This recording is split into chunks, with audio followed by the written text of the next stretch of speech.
Bogdan Patyushenko is from Kyiv, and before the war he worked in the IT industry. At the start of Russian aggression, he went to fight on the front lines. He fought at the Donetsk airport, and on January 18, 2015, he was captured. I was called by the so-called Don Cossacks, and they said that he was captured. It is hard for me to think about it. It was such a shock. When they gave the phone to Bogdan, he confirmed that he was captured.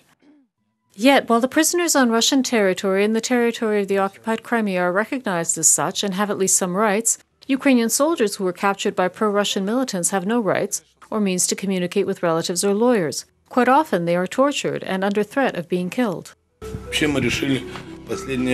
Recently, we've made a decision to shoot captives. For several months after that, Victoria did not know what happened to her husband. Even now, she has no means to send him letters.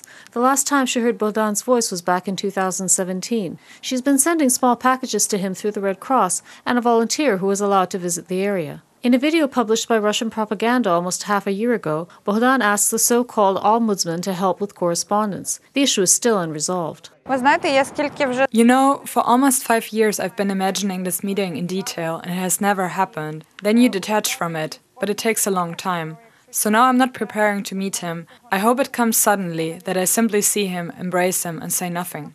The last big prisoner exchange between Ukraine and the pseudo-republics supported by Russia took place in December 2017. Oleksiy Kodman was one of the prisoners who returned home.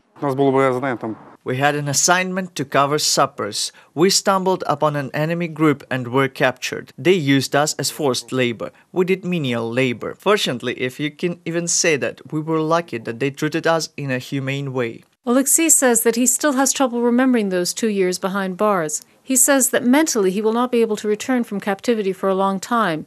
He still has nightmares of being behind bars. For prisoners, it is really important to know that they are not forgotten by the country they went to defend. Of course, relatives remember, but it is important to sense that they are remembered by society as a whole. The next prisoner exchange between Ukraine and the pseudo-republics might happen at the end of the year.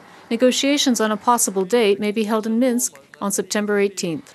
Reported by Anastasia Fetchenko for UATV.